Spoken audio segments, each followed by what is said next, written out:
नमस्कार दर्शक बंधु ओडिशा गणपर्व रज पर्व पहली रज उपलक्षे मु आपण मानकु अभिनंदन जनइबा सहित गजन्म संडे लिटरेचर को मु आपण मानकु स्वागत करुचे।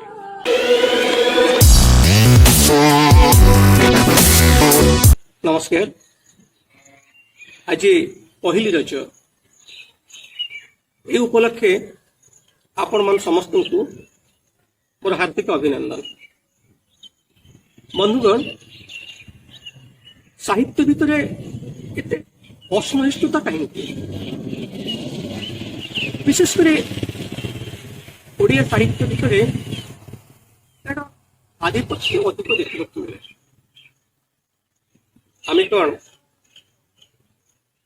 परस्पर परस्पर को भल पाई परस्पर परस्पर साहित्य को पढ़ी आमे आम साहित्य उन्नति कल्पे एकाठी हो पार एक मु कहूना सोशल मीडिया रे प्रकाश पाउथुबा विभिन्न मतामत नहीं मोर एमती गोटे भावना यदि प्रकृत में आम ओडिया साहित्यिक मान भितर सेमिति किछि दूरता थाए ताले आसंतु आज संकल्प नवा से दूरता को दूरेबा आम साहित्यिक माने गोटे सूत्रे बांधि होबा एवं आम समस्त एकमात्र उद्देश्य रहिबो केमिति आमे आम भाषा और साहित्यर उन्नति करि पारिबा। धन्यवाद।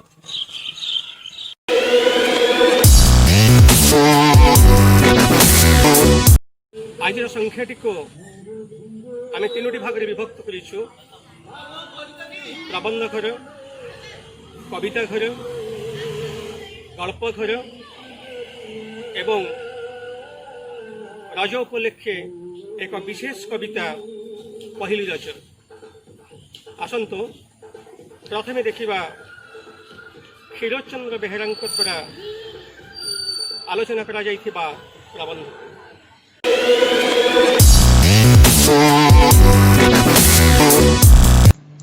जो उदार अर्थनीति आसी एवं मनीष को उपभोक्ता कर देछि, कंज्यूमर कर देछि, से उपभोक्ता हिसाब रे आमे साहित्य को एक उत्पादन भाव में नौ। केवल उत्पादन भाव में नौ ना, बहु राष्ट्र बहु साहित्यिक निज साहित्य को निज देशर अस्मितार परिचय भाव में ग्रहण कर समय घड़ीसंधि मुहूर्त जेतेबेले सांस्कृतिक विनिमय तीव्र हो जाइछि, जेतेबेले भावादर्शर समता देखा जाइछि, जेतेबेले कोनोसी सामाजिक दूरत्व नहीं, अर्थनीतिक राजनीतिक दार्शनिक विचारधारा रे आमे समस्ते एकत्र सहवास करुछे, सेतेबेले सेही समय रे व्यक्ति स्वातंत्र्यर प्रभुत स्वाधीनता आसी जाइछि। आपण माने देखंतु समलिंगी तृतीय लिंगी एवं एपरिकी नारी मानकर समानतर अधिकार आज कौन स्तर में पहुंची। आज समग्र विश्व रे सबुठो मुख्य प्रसंगटी होची निज उपरे निजर अधिकार, अर्थात निज शरीर उपरे निजर अधिकार। जने नारी सहित आपनकर विवाह संपन्न होइतिले मध्य तार सम्मति बिना आपण ता सहित कोनोसी शारीरिक संपर्क प्रतिष्ठा करि पारिबे नाही। एपरिकी आपण ताको आपणक संतानर जननी हेबा पई मध्य बाध्य करि पारिबे नाही। कोनोसी व्यवसायिक केंद्र रे, कोनोसी राजनीतिक प्रतिष्ठान रे बा कोनोसी सरकारी कार्यालय रे समान अधिकार समस्ते पाइबे। तृतीय लिंगीटिए पाइबो, महिलाटिए पाइबो एवं पुरुषटिए मध्य समान भाव में रहिबो। तेणु आमर पृथ्वी रे एपर्यंत चली आसीथिबा पुरुष प्रधान व्यवस्था आज एक समान व्यवस्था रे परिणत होईछि, जोठी जने महिला जने तृतीय लिंगी पुरुष परि समान अधिकार पाइबारे अपेक्षा रखते। यह साहित्य निमित्त एक मुख्य विषय हो पड़ी। यह परे अन्य विषयटी होछि जे व्यक्ति जीवनर जो द्वंद्व देखाई, जो संघत देखाई, ताहा आम समय को संपूर्ण भाव में भाराक्रांत कर देछि।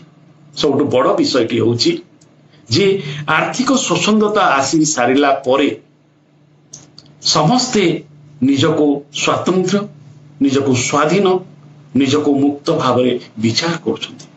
ଏକବିଂଶ ଶତାବ୍ଦୀ ଏକ ମୁକ୍ତ ବିଚାରଧାରାର ସମୟ, ଏକ ମୁକ୍ତ ସମାଜର ସମୟ। ଏହାକୁ ଯଦି ଆମେ ନ ବୁଝିପାରିବା ତାହେଲେ ହୁଏତ ସାହିତ୍ୟ ସର୍ଜନରେ ଏକ ବିଡ଼ମ୍ବନା ସୃଷ୍ଟି ହେବ। ତେଣୁ ଏଇ ଯେଉଁ ସମ୍ଭାବନା ସୃଷ୍ଟି କରିଛି ଆର୍ଥିକ ଉଦାରୀକରଣ, ଯୋଗାଯୋଗ ଏବଂ ବୈଷୟିକ ଜ୍ଞାନ, ଏହା ଆମ ସାମାଜିକ ଜୀବନକୁ ବହୁ ପରିମାଣରେ ତ୍ୱରାନ୍ୱିତ କରିଛି। ଏହା ସହିତ ଆଜି ଆମର ଥାର୍ଡ ୱାର୍ଲଡ, ଆମେ ଯେଉଁ ତୃତୀୟ ବିଶ୍ୱରେ ରହିଛେ, এই ତୃତୀୟ ବିଶ୍ୱ ତାର ଅସ୍ମିତା ନେଇ, ତାର ସଂସ୍କୃତି ନେଇ, ତାର ଭାଷା ନେଇ, ତାର ଧର୍ମ ନେଇ, ତାର ଧର୍ମୀୟ ଦର୍ଶନ ନେଇ ସମଗ୍ର ବିଶ୍ୱରେ ନିଜକୁ ପ୍ରତିଷ୍ଠା କରିବା ପାଇଁ ଚାହୁଁଛି। ଆମେ ଭାରତବାସୀମାନେ ଏକ ଆଧ୍ୟାତ୍ମିକ ଜଗତରେ ବାସ କରୁଥିଲା ବେଳେ ସମଗ୍ର ପଶ୍ଚିମ ସମାଜ ହେତୁବାଦୀ ଯୁକ୍ତିବାଦୀ ଦର୍ଶନରେ ବିଶ୍ୱାସ ରଖନ୍ତି। ତେଣୁ ସେଠାରେ ଈଶ୍ୱରଙ୍କୁ ଅବିଶ୍ୱାସ କରିବା ଯେତିକି ସାଧାରଣ, ଆମେ ଈଶ୍ୱରଙ୍କୁ ଅବିଶ୍ୱାସ କରିବା ସେତିକି ଅସାଧାରଣ। ଆମର ସାମାଜିକ ଜୀବନରେ ଯେଉଁ ଆର୍ଥିକ ସମସ୍ୟା ରହିଛି, ସେହି ଆର୍ଥିକ ସମସ୍ୟା ହୁଏତ ଆମକୁ ବେଳେ ବେଳେ ଭାଗ୍ୟବାଦୀ କରିଦିଏ। ମାତ୍ର ମଣିଷର ଯୁଝିବା, ମଣିଷର ସଂଗ୍ରାମ କରିବା ଏବଂ ସମସ୍ତ ପ୍ରତିବନ୍ଧକୁ ଅତିକ୍ରମ କରିବା ହେଉଛି ଭାରତୀୟ ସମାଜର ପ୍ରମୁଖ ଲକ୍ଷଣ।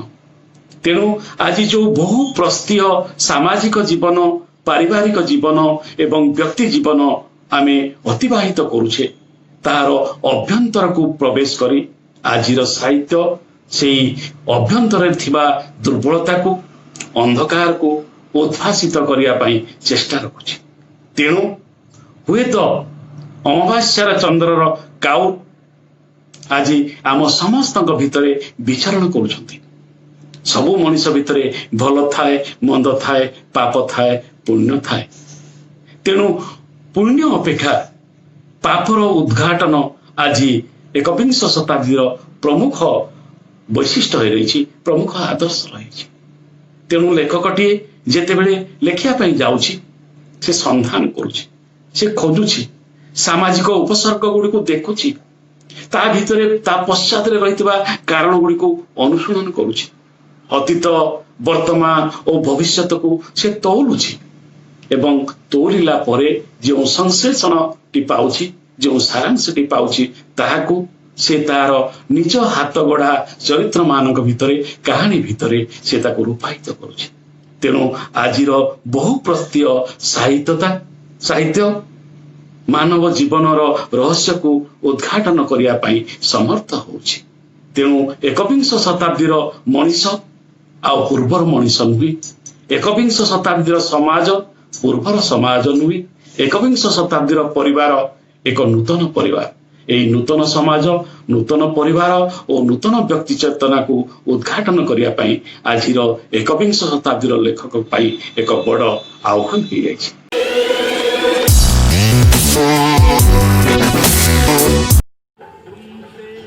ଏବେ ଆସନ୍ତୁ ଦେଖିବା ପ୍ରଜନ୍ମର ଏ ସଂଖ୍ୟାର କବିତା ଘର।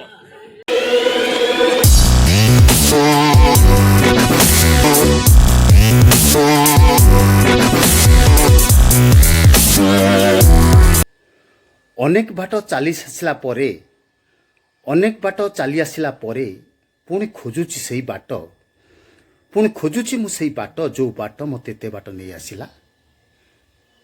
ସେ ବାଟ ମୋର ଅଜଣା ହେଇଗଲା କେମିତି? ସେ ବାଟ ମୋର ଅଜଣା ହେଇଗଲା କେମିତି? ନା, ଆଗକୁ ଯିବାର ଅଭିପ୍ରାୟ ମୋର ସ୍ତିମିତ ହେଇଯାଉଛି ଯେମିତି। ଫେରିବାର ବାଟ ମୋର ଭୁଲି ଯାଇଛି ସତେ, ଫେରିବାର ବାଟ ମୁଁ ଭୁଲି ଯାଇଛି ସତେ। ଏ ବାଟ ସେ ବାଟ ତ ନୁହେଁ, ଏ ବାଟ ସେ ବାଟ ତ ନୁହେଁ।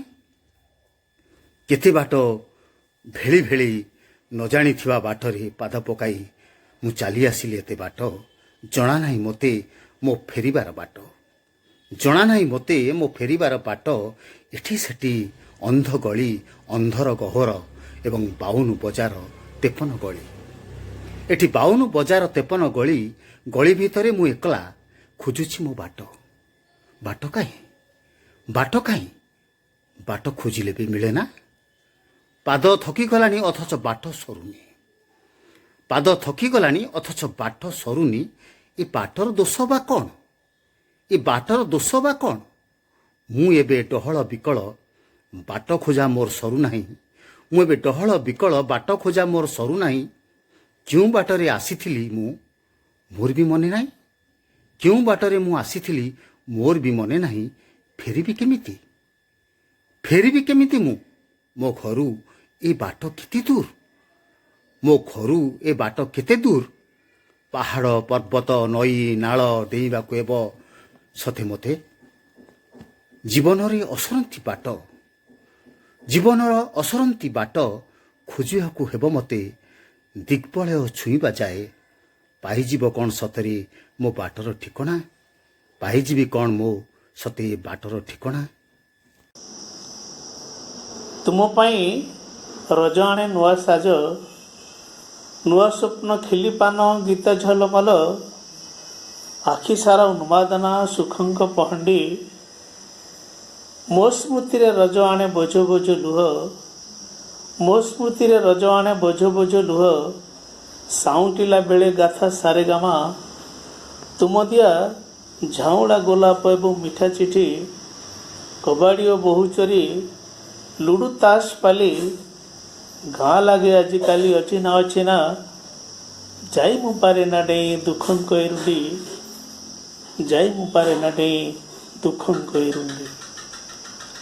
ତୁମେ ଗଲ ଶାଶୁଘର ମୁଁ ଛାଡ଼ିଲି ଗାଁ, ତୁମେ ଗଲ ଶାଶୁଘର ମୁଁ ଛାଡ଼ିଲି ଗାଁ। ପଚାରିଛି ଡାମରା ଓ ପାତି ମାଙ୍କଡ଼ଙ୍କୁ, ପଚାରିଛି ଡାମରା ଓ ପାତି ମାଙ୍କଡ଼ଙ୍କୁ। ଆମ ଗାଁ ବରଗଛରେ ମନ୍ଦିର ବେଢ଼ାରେ ଆଜି ଯାଏ ଲେଖା ଅଛି ତୁମ ମୋ ନାଁ, ଆଜି ଯାଏ ଲେଖା ଅଛି ତୁମ ମୋ ନାଁ। କାହିଁକି ସପନ ଭାଙ୍ଗେ କାଚ ଘର ପରି, ଦିନ ଯାଏ ଚିହ୍ନ ଥାଏ ଆତ୍ମା ସାରା। ମନ ଭାଙ୍ଗେ ଦୋଳି ପରି ଝୁଲି ଝୁଲି, ଆଖିର ଲୁହରେ ବତୁରି ବତୁରି। ମନ ଭାଙ୍ଗେ ଦୋଳି ପରି ଝୁଲି ଝୁଲି, ଆଖିର ଲୁହରେ ବତୁରି ବତୁରି।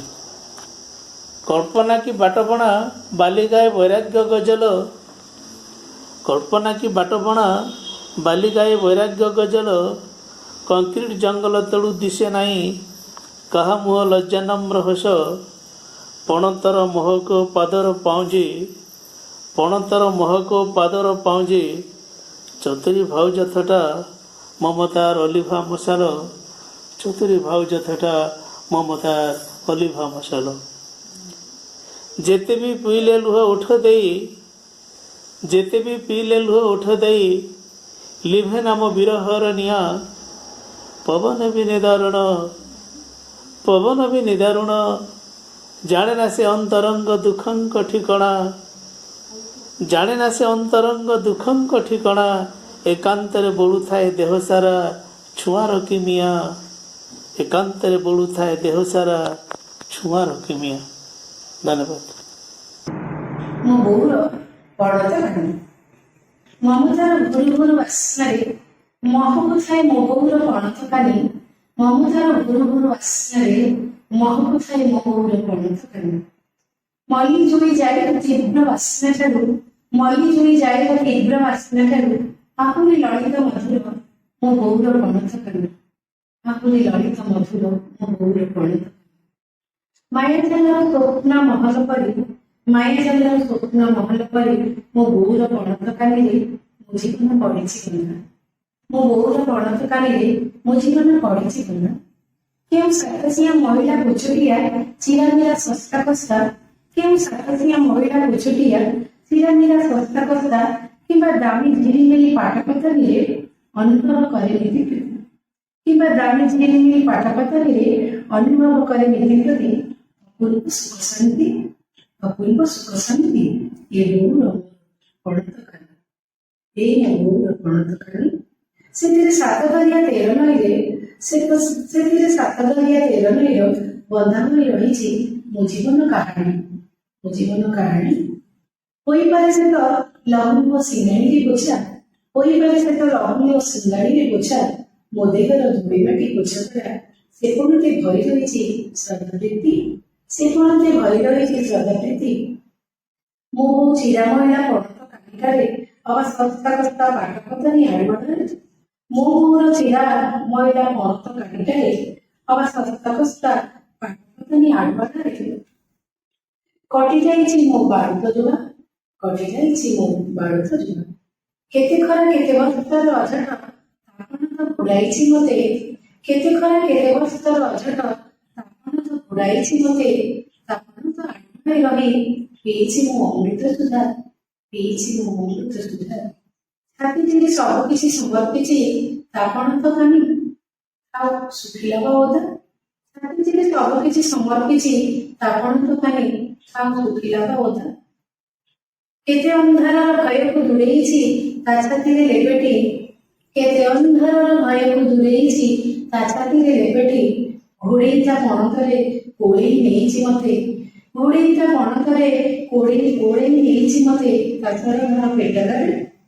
ତାପଣ ତ ହେଉ ଚିରା ବା ଫଟା, ତାପଣ ତ ହେଉ ଚିରା ବା ଫଟା, ବିସ୍ତାରିଛି କାୟା ଜନ୍ମଠାରୁ ଅନ୍ତୁବିଶାଳ ମଶାଣିର ଜୁଇ ନିଆଯାଏ, ଦେଇ ଚାଲିଛି ଅପୁରନ୍ତ ଆଶୀର୍ବାଦର ଛାୟା, ତାକାନିର ମାୟରେ ଆଜି ନାହିଁ ମତେ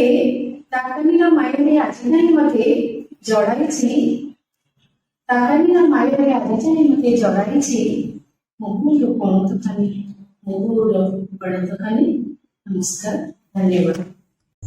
ନମସ୍କାର ଦର୍ଶକ ବନ୍ଧୁ, ମୁଁ ଶ୍ରୀମତୀ କୁମୁଦିନୀ ପାଣିଗ୍ରାହୀ। ବର୍ତ୍ତମାନର ସାମାଜିକ ପରିସ୍ଥିତିକୁ ନେଇ ମୋର ଏକ କବିତା ଦେଶ କିଏ କୁହ ଗଢ଼ିବ। ଯୁବପିଢ଼ି ଯଦି କର୍ମ କୋଢ଼ି ହେବ, ଦେଶ କିଏ କୁହ ଗଢ଼ିବ। ମାଉସୀ ଭଲ ପିଉସୀ ଭଲ, ମା ପରି କିଏ ହୋଇବ। ରାଜନେତା ଯଦି ଶୋଷକ ହୋଇବେ, ଦେଶ କି ପ୍ରଗତି କରିବ। ଗୋଦରା ଯେତିକି କୋଡ଼ିବ ତ ପୁଣି ଆହୁରି ସେତିକି ମାଡ଼ିବ। ମଣିଷ ସମାଜ ସ୍ୱାର୍ଥପର ହେଲେ କାହାକୁ ବା ଦୋଷୀ କରିବ। ଆପଣା ହସ୍ତରେ ଜିହ୍ୱା ଛେଦି ପୁଣି ପ୍ରତିବାଦୀ କାହିଁ ଖୋଜିବ। ଡାକତର ଯଦି ରୋଗୀ ସେବା ଛାଡ଼ି ପଇସା ପଛରେ ଧାଇଁବ, କାହାକୁ ବା ଆଉ ଭଗବାନ ଭାବି ରୋଗୀଟି ଆତୁରେ ଡାକିବ। ବୟସ ବେଳରେ ଅୟସ କରିନ ବସି ଶୋଇ ଦିନ କାଟିବ, ଯୋଗ ନ କରିନ ଭୋଗ କଲେ ଖାଲି ରୋଗ ସିନା ମାଡ଼ି ବସିବ। ସମୟର ମୂଲ୍ୟ ନ ବୁଝିବ ଯିଏ, ସିଏ କି ଜୀବନେ ଜିତିବ। ଭାଗ୍ୟ ଭଗବାନ ଦୋଷ ଦେଇ ଖାଲି ହା ହୁତାଶରେ ମରିବ। ଯୁଗ ସହ ତାଳ ଦେବା ପାଇଁ ଯଦି ମୋବାଇଲ ଧରି ବସିବ, ପାଠଶାଠ ଠାରୁ ଦୂରେଇ ରହିଲେ ଗୁଗୁଲି କି ଗୁରୁ ହୋଇବ। ପିତାମାତା ଠାରୁ ଦୁନିଆରେ ଆଉ ଏତେ ଭଲ କିଏ ପାଇବ। ତାଙ୍କରି ମନରେ କଷ୍ଟ ଦେଲେ ତୁମେ ଆଗକୁ କି ବଢ଼ିପାରିବ। କର୍ମ ନ କରିଣ ଫଳ ଆଶା କଲେ ସପନ କି ସତ ହୋଇବ। ମରିଚିକା ପଛେ ଗୋଡ଼େଇ ଗୋଡ଼େଇ ସାରା ଜୀବନ ତ କାନ୍ଦିବ। ଭାବନାକୁ ଯଦି ଭାବନାକୁ ଯଦି କଦାକାର କରି ସୁନ୍ଦର ଭବନ ତୋଳିବ, ଆଗାମୀ ପିଢ଼ିକୁ କେଉଁ ଶିକ୍ଷା ଦେଇ ଭଲ ମଣିଷଟେ କରିବ। ମଣିଷର ଶତ୍ରୁ ମଣିଷ ହୋଇଲେ ମିତ୍ର ଆଉ କିଏ ହୋଇବ। କେଉଁ କାରଣରୁ ଶ୍ରେଷ୍ଠ ଜୀବ ବୋଲି ଏ ମଣିଷ ଦାବି କରିବ। ଧର୍ମ ନାଁରେ ଦେଉଳ ଗଢ଼ିବା ପାଇଁ ଜନତାକୁ ଠକିବ। ଭକତି ନଥିଲେ କେଉଁ ଦେବତା ଯେ ଆଶିଷର ବାରି ଢାଳିବ। ମହାପୁରୁଷଙ୍କ ମହତ ବାଣୀକୁ ଥଟ୍ଟା ପରିହାସ କରିବ। କାହାକୁ ଆଦର କରି ତୁମର ଯେ ମଣିଷ ପଣିଆ ବଢ଼ିବ। ସ୍ୱାଧୀନତା ନାମେ ସ୍ୱେଚ୍ଛାଚାରୀ ହେଲେ ଶୃଙ୍ଖଳା କି ଆଉ ରହିବ।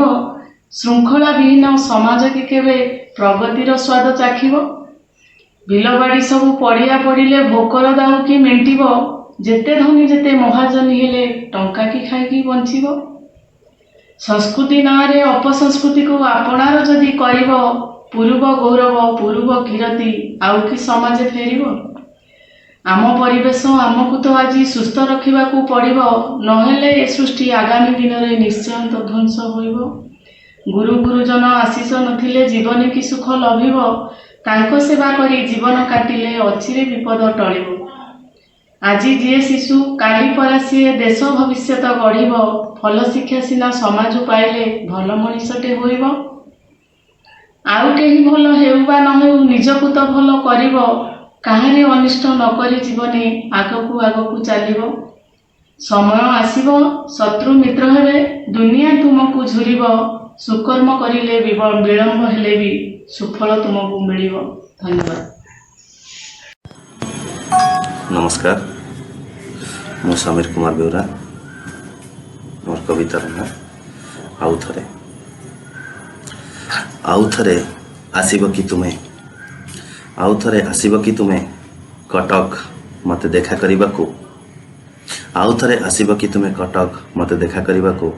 ଧୁ ଧୁ ଖରାରେ କୁହୁଡ଼ି ଭରା ଶୀତ ସକାଳରେ ଅବା ଛତା ଧରି ଶ୍ରାବଣର ଲଗାଣ ବର୍ଷାରେ। ଆଉ ଥରେ ହୋଇଯିବ କି ହାଓଡ଼ା ମେଲ୍ 3 ଘଣ୍ଟା ଲେଟ୍, ଆଉ ଥରେ ହୋଇଯିବ କି ହାଓଡ଼ା ମେଲ୍ 3 ଘଣ୍ଟା ଲେଟ୍। ତମେ ମୋ ପାଇଁ ଅପେକ୍ଷା କରିଥିବ ରାଧୁ ଭାଇନା ହୋଟେଲରେ। ମୁଁ ରିକ୍ସାରୁ ଓହ୍ଲେଇଲା ପରେ ତମକୁ ମନାଇବା ପାଇଁ, ମୁଁ ରିକ୍ସାରୁ ଓହ୍ଲେଇଲା ପରେ ତମକୁ ମନାଇବା ପାଇଁ ଆଉ ଥରେ କିଣିଦେବି କି କିସ୍ମି ଚକୋଲେଟ୍। ତମେ ଲାଜେଇବ ରାଗ ଭୁଲି, ଆଉ ଆମେ ସାଙ୍ଗ ହୋଇ ଲିଙ୍କ ରୋଡ଼ର କଡ଼େ କଡ଼େ, ଆଉ ଆମେ ସାଙ୍ଗ ହୋଇ ଲିଙ୍କ ରୋଡ଼ର କଡ଼େ କଡ଼େ ଚାଲିବା ଅନେକ ଦୂର ସମୟକୁ ସମ୍ପୂର୍ଣ୍ଣ ଭୁଲି। ଆଉ ଥରେ ଆମେ ଏକାଠି ହେବା କି, ଆଉ ଥରେ ଆମେ ଏକାଠି ହେବା କି ଗୋଟେ ଶୀତୁଆ ସନ୍ଧ୍ୟାରେ, ଆଉ ଥରେ ଆମେ ଏକାଠି ହେବା କି ଗୋଟିଏ ଶୀତୁଆ ସନ୍ଧ୍ୟାରେ କାଠଯୋଡ଼ି କୂଳରେ ଅବା ବିଜୁ ପଟ୍ଟନାୟକ ପାର୍କରେ। ସାଙ୍ଗ ହୋଇ ଜହ୍ନ ସହ ଆମେ ଗଢ଼ିବା ଏକ ଅନିଶ୍ଚିତ ଭବିଷ୍ୟତର ସ୍ୱପ୍ନ। ସାଙ୍ଗ ହୋଇ ଜହ୍ନ ସହ ଆମେ ଗଢ଼ିବା ଏକ ଅନିଶ୍ଚିତ ଭବିଷ୍ୟତର ସ୍ୱପ୍ନ। ଆଉ ଥରେ ଭିଜିବା କି ଆମେ ଆଷାଢ଼ର ଝିପ୍ ଝିପ୍ ବର୍ଷାରେ, ଆଉ ଥରେ ଭିଜିବା କି ଆମେ ଆଷାଢ଼ର ଝିପ୍ ଝିପ୍ ବର୍ଷାରେ ତମ ଗାଁରେ ଗୋଟିଏ ଶୀତ ସନ୍ଧ୍ୟାରେ। ଆଉ ଥରେ ହେବ କି ଆମ ଶେଷ ଦେଖା, ଆଉ ଥରେ ହେବ କି ଆମ ଶେଷ ଦେଖା ଆଉ ଗୋଟେ ଫଗୁଣର ପର୍ଣ୍ଣମୋଚୀ ସକାଳରେ। ଆଉ ଥରେ ହେବ କି ଆମ ଶେଷ ଦେଖା ଆଉ ଗୋଟେ ଫଗୁଣର ପର୍ଣ୍ଣମୋଚୀ ସକାଳରେ। ତମେ ମୋଠୁ ମୁଁ ତୁମଠୁ ନେବା ଶେଷ ବିଦାୟ, ତମେ ମୋଠୁ ମୁଁ ତୁମଠୁ ନେବା ଶେଷ ବିଦାୟ। ଆଉ ଥରେ ସରିଯିବ କି ସରିଯାଇଥିବା ଆମ ଜୀବନ ଅଧ୍ୟାୟ, ଆଉ ଥରେ ସରିଯିବ କି ସରିଯାଇଥିବା ଆମ ଜୀବନ ଅଧ୍ୟାୟ। ଧନ୍ୟବାଦ। ସତରେ, ହଁ ସତରେ ତୁମେ ଠିକ୍ କହିଥିଲ, ହଁ ସତରେ ତୁମେ ଠିକ୍ କହିଥିଲ। ସବୁକିଛି ବଦଳିଯିବ, ସବୁକିଛି ବଦଳିଯିବ। ଆଜି ଦେଖୁଛ ଖୋଲା ଆକାଶ ବି ଟିକେ ଶାନ୍ତ, ଆଜି ଦେଖୁଛ ଖୋଲା ଆକାଶ ବି ଟିକେ ଶାନ୍ତ। ଆଉ ପକ୍ଷୀ ଖୋଜରେ କି ମଧୁର ମୂର୍ଚ୍ଛନା, ଆଉ ପକ୍ଷୀ ଖୋଜରେ କି ମଧୁର ମୂର୍ଚ୍ଛନା। ଜୀବନରେ ଭୟ ଦେଉଛି ଆହୁରି ତୃପ୍ତି, ଜୀବନରେ ଭୟ ଦେଉଛି ଆହୁରି ତୃପ୍ତି। ଆଉ ବୃକ୍ଷ ବି ଟିକେ ଶାନ୍ତିରେ ନିଶ୍ୱାସ ମାରୁଛି, ଆଉ ବୃକ୍ଷ ବି ଟିକେ ଶାନ୍ତିରେ ନିଶ୍ୱାସ ମାରୁଛି। ହଁ ସତରେ ଗାନ୍ଧିଜୀ ଠିକ୍ କହିଥିଲେ, ହଁ ସତରେ ଗାନ୍ଧିଜୀ ଠିକ୍ କହିଥିଲେ। ଗାଁକୁ ଫେରିଚାଲ, ଗାଁକୁ ଫେରିଚାଲ। ଗାଁରେ ଅଛି ଶାନ୍ତି ଆଉ, ଗାଁରେ ଅଛି ଶାନ୍ତି ଆଉ ସ୍ମୃତିର ଅନେକ ଗ୍ରନ୍ଥହାର। ପୁଣି ଗାଁ ହେଉଛି ଅର୍ଥନୀତିର ମେରୁଦଣ୍ଡ, ପୁଣି ଗାଁ ହେଉଛି ଅର୍ଥନୀତିର ମେରୁଦଣ୍ଡ ଆଉ ସଂସ୍କୃତିର ମୂଳପିଣ୍ଡ, ଆଉ ସଂସ୍କୃତିର ମୂଳପିଣ୍ଡ। କୃଷି ବିନା ଜୀବନ ବି ଅସମ୍ଭବ, କୃଷି ବିନା ଜୀବନ ବି ଅସମ୍ଭବ। ହଁ ସତରେ, ହଁ ସତରେ ଗାଁରେ ଅଛି ଶାନ୍ତି ମୈତ୍ରୀ ଓ ଏକତା, ହଁ ସତରେ ଗାଁରେ ଅଛି ଶାନ୍ତି ମୈତ୍ରୀ ଓ ଏକତା। ସ୍ୱଚ୍ଛ ପରିବେଶ ସ୍ୱଚ୍ଛ ଜୀବନ, ସ୍ୱଚ୍ଛ ମନ ଆଉ ସ୍ୱଚ୍ଛ ପବନ, ସ୍ୱଚ୍ଛ ପରିବେଶ ସ୍ୱଚ୍ଛ ଜୀବନ, ସ୍ୱଚ୍ଛ ମନ ଆଉ ସ୍ୱଚ୍ଛ ପବନ। ଆଉ ପ୍ରତିଟି ଜୀବନକୁ କରେ ସେ ସ୍ଫୂର୍ତ୍ତି, ଆଉ ପ୍ରତିଟି ଜୀବନକୁ କରେ ସେ ସ୍ଫୂର୍ତ୍ତି। କାହିଁ ଭ୍ରମରେ ଭ୍ରମରେ ଭ୍ରମୁଛ, କାହିଁ ଭ୍ରମରେ ଭ୍ରମରେ ଭ୍ରମୁଛ ଭ୍ରମ ଆଶା ନେଇ, କାହିଁ ଭ୍ରମରେ ଭ୍ରମରେ ଭ୍ରମୁଛ ଭ୍ରମ ଆଶା ନେଇ। ଭ୍ରମର ପରି ଭ୍ରମୁଥିବ ଭ୍ରମରେ, ଭ୍ରମର ପରି ଭ୍ରମୁଥିବ ଭ୍ରମରେ। ଭ୍ରମ ଯେବେ ଦୂର ହେବ, ଭ୍ରମ ଯେବେ ଦୂର ହେବ ତେବେ ଯେ ଜାଣିବ, ଭ୍ରମ ଯେବେ ଦୂର ହେବ ତେବେ ଯେ ଜାଣିବ। କାହିଁ ଭ୍ରମରେ ଭ୍ରମରେ ଭ୍ରମୁଥିଲି ମୁଁ, କାହିଁ ଭ୍ରମରେ ଭ୍ରମରେ ଭ୍ରମୁଥିଲି ମୁଁ, ଭ୍ରମର ପରି ରସହୀନ ପୁଷ୍ପେ ଯାଇ, ଭ୍ରମର ପରି ରସହୀନ ପୁଷ୍ପେ ଯାଇ ପଡ଼ି ପାଇଯାଅ ଯଦି ରସ, ପାଇଯାଅ ଯଦି ରସ ସେ ହୋଇଯାଏ ବିଷ, ପାଇଯାଅ ଯଦି ରସ ସେ ଯଦି ହୋଇଯାଏ ବିଷ, ତାକୁ କରିପାରିବ କି ବସ, ତାକୁ କରିପାରିବ କି ବସ? ହଁ ସତରେ ଗାଁକୁ ଫେରି ଚାଲ, ଗାଁକୁ ଫେରି ଚାଲ। ଗାଁରେ ଅଛି ଶାନ୍ତି ମୈତ୍ରୀ, ଆଉ ପ୍ରତିଟି ଜୀବନକୁ କରେ ସେ ସ୍ମୃତି, ପ୍ରତିଟି ଜୀବନକୁ କରେ ସେ ସ୍ମୃତି। ନମସ୍କାର, ମୁଁ ରମାକାନ୍ତ ସିଂ ସାହାଣୀ ଆପଣମାନଙ୍କୁ ସ୍ୱାଗତ ଜଣାଉଛି। ମୋର କବିତାର ଶୀର୍ଷକ ପୁଷ୍ପପଥ। ସେ ପୁଷ୍ପପଥ କେବେ ଆସିବ, ସେ ପୁଷ୍ପପଥ କେବେ ଆସିବ, ଯେଉଁ ପଥରେ ମେଞ୍ଚା ମେଞ୍ଚା ସୁଗନ୍ଧ ଫୁଲ ବିଞ୍ଚି ହୋଇ ପଡ଼ିଥିବ, ଯେଉଁଠି ନା ଥିବ କାମୁକର ବର୍ବରତା, ନା ଥିବ ବେଇମାନ ମାନବର ଲାଲଛନା, ତାଡ଼ନା, ଅଟହାସ୍ୟର ବିଭୀଷିକା। ଏଠି ଅନେକ ଝଡ଼ଝଞ୍ଜାର ସାମ୍ନା କଲା ପରେ କିଞ୍ଚିତ ଆଭାସ ମିଳେ ପୁଷ୍ପପଥର। କିନ୍ତୁ ସେଠି ପହଞ୍ଚିବାକୁ ହେଲେ ସନ୍ତରଣ କରିବାକୁ ହେବ ସମୁଦ୍ରର ଅତାଳ ଗଭୀରତାରେ, ଚାଲିବାକୁ ହେବ ପାହାଡ଼ର ଗୁଜିଆ ଗୁଜିଆ ଛାତିରେ, ବଞ୍ଚିବାକୁ ହେବ ଖୁଣ୍ଟିଆ କୁମ୍ଭୀରମାନଙ୍କ ଦାଉରେ, ଆଉ ଶିଥିଳତା କରିବାକୁ ହେବ ବୈଶାଖର ରୌଦ୍ରତାପକୁ କାମିଜର ଅନ୍ତରାଳରେ। ତେବେ ତ ପହଞ୍ଚିବାକୁ ହେବ ଜୀବନର ପୁଷ୍ପପଥରେ, ଜୀବନର ପୁଷ୍ପପଥରେ। ଧନ୍ୟବାଦ। ଶୂନ୍ୟବେଦୀ। ମୁଁ ବସିଛି, ହଁ ମୁଁ ବସିଛି। କ'ଣ ମୁଁ ଏମିତି ବସିଥିବି ନବବଧୂ ସାଜି? ମୁଁ ବସିଛି, କ'ଣ ମୁଁ ଏମିତି ବସିଥିବି ନବବଧୂ ସାଜି? ସାଜିଛି, ସାଜିଛି କେବଳ ତୁମରି ପାଇଁ, ସାଜିଛି କେବଳ ତୁମରି ପାଇଁ, ଅପେକ୍ଷା ତୁମର ପଥକୁ। ସାଜିଛି କେବଳ ତୁମରି ପାଇଁ, ଅପେକ୍ଷା ତୁମର ପଥକୁ। ଏ ଅପେକ୍ଷା କେତେ ଯୁଗର, ଏ ଅପେକ୍ଷା କେତେ ଯୁଗର, କ'ଣ ସମାପ୍ତି ନାହିଁ ଏହାର? ଏ ଅପେକ୍ଷା କେତେ ଯୁଗର, କ'ଣ ସମାପ୍ତି ନାହିଁ ଏହାର? କେତେ ଦିନ ଆଉ, କେତେ ଦିନ ଆଉ ଶରୀରର ରକ୍ତକୁ ଅଳତା କରି, କ୍ଷତର ଶୁଷ୍କ ଚମକୁ ପାଉଁଜି କରି, ଛିଣ୍ଡି ପଡ଼ିଥିବା ମାଂସ ଖଣ୍ଡକୁ ଝୁମୁକା କରି, ନିର୍ଜୀବ ଅସ୍ଥିକୁ ହାର ଓ ଚୁଡ଼ି କରି, କେତେ ଦିନ ଆଉ ପେଟର ଭୋକକୁ ଲଜ୍ଜା କରି, ସ୍ୱାଭିମାନକୁ ଶାଢ଼ୀ କରି, ଜମାଟ ଫୁଟନ୍ତା ରକ୍ତକୁ କଜଳ କରି, କେତେ ଦିନ ଯାଏଁ ନାଉଥିବି? କ'ଣ ଅନ୍ତ ନାହିଁ ଏ ଅପେକ୍ଷାର? କ'ଣ ଅନ୍ତ ନାହିଁ ଏ ଅପେକ୍ଷାର?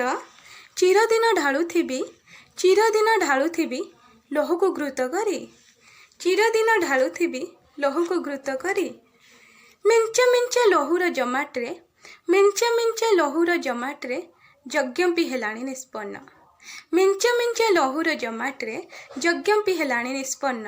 ହେଲେ ମୁଁ ବସିଛି ଆଉ ବସିଥିବି ଏଇ ଶୂନ୍ୟ ବେଦୀରେ, ହେଲେ ମୁଁ ବସିଛି ଆଉ ବସିଥିବି ଏଇ ଶୂନ୍ୟ ବେଦୀରେ। ଧନ୍ୟବାଦ। ନମସ୍କାର, ମୁଁ କବି ବିଚିତ୍ରାନନ୍ଦ ଜେନା, ସେଞ୍ଜତିରା ଭଦ୍ରକର ନିବାସୀ। ଆଜି ଆପଣମାନଙ୍କୁ ଏକ କବିତା ଶୁଣାଉଛି। ମୋ କବିତାର ଶୀର୍ଷକ ତୁମେ ଆସିବ କାଳେ। ତୁମେ ଆସିବ କାଳେ, ସବୁ ଏବେ କହୁଛନ୍ତି ତୁମ କଥା। ତୁମେ ଆସିବ କାଳେ, ସବୁ ଏବେ କହୁଛନ୍ତି ତୁମ କଥା। ଗଛପତ୍ର ଫୁଲ ଫଳ, ଆକାଶ ଦିଗନ୍ତ, ମାଟି ପବନ ନଈ, ସବୁ ଏବେ କହୁଛନ୍ତି ନୀରବତାର ସୀମାନ୍ତ ଯାଇ ତୁମ ଆସିବା କଥା। କାଉଟା ବି ଦେଇଗଲାଣି ଅଧାଛିଆ ମଥାନ ଉପରୁ ତୁମ ଆସିବା ସନ୍ଦେଶ। ସଭିଙ୍କୁ ଶୁଭୁଛି ତୁମ ଥିରି ପାଦ ଶବ୍ଦ, ପାଉଁଜିର ଛମଛମ ଗୀତ, ଚୁଡ଼ିର ଆତ୍ମୀୟ ଡାକରା। ସବୁ ଅନ୍ୟମନସ୍କ ତୁମ ପାଇଁ। ମଉଳି ଯାଇଥିବା ଗଛଟା ବି ତାରା ଭଳି ବିଛୁଡ଼ି ଦେଇଛି ଲାଲ ରଙ୍ଗର ମେଞ୍ଚା ଫୁଲ ତୁମ ପାଇଁ। ମୁଁ ତୁମ ଘର ଆଡ଼ୁ ବୁଲି ଆସିଲିଣି 2-3 ଥର। କାଳେ ତୁମେ ଆସିଲ କି? ଆମ ବାଲକୋନିରୁ ବସ୍ ଷ୍ଟପକୁ ଚାହିଁଲିଣି କାହିଁ କେତେ ଥର, କିନ୍ତୁ ତୁମେ ଆସିନ। ହେଲେ ମୁଁ ଚାହିଁଛି ତୁମେ ଆସିବାର ଚିର ପ୍ରତୀକ୍ଷାରେ।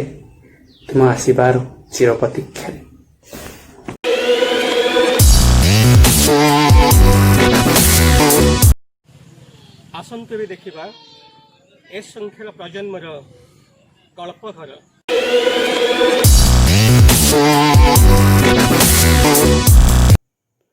ଅପରାହ୍ନର ଏକ ଅଳସ ମୁହୂର୍ତ୍ତରେ ଚଢ଼େଇଟିଏ ପ୍ରତ୍ୟାବର୍ତ୍ତନ କରୁଥିଲା ଆପଣାର ବସା। ହଠାତ୍ ଗର୍ଜିଲା ମେଘ, ଅଣଚାଷ ପବନ ବୋହିଲା, ଟୋପା ଟୋପା ବର୍ଷା ଅଜାଡ଼ି ହୋଇ ପଡ଼ିଲା ମାଟି ଉପରେ। ପକ୍ଷୀ ଆଉ ସ୍ୱଚ୍ଛନ୍ଦ ଭାବରେ ଉଡ଼ି ପାରିଲାନି।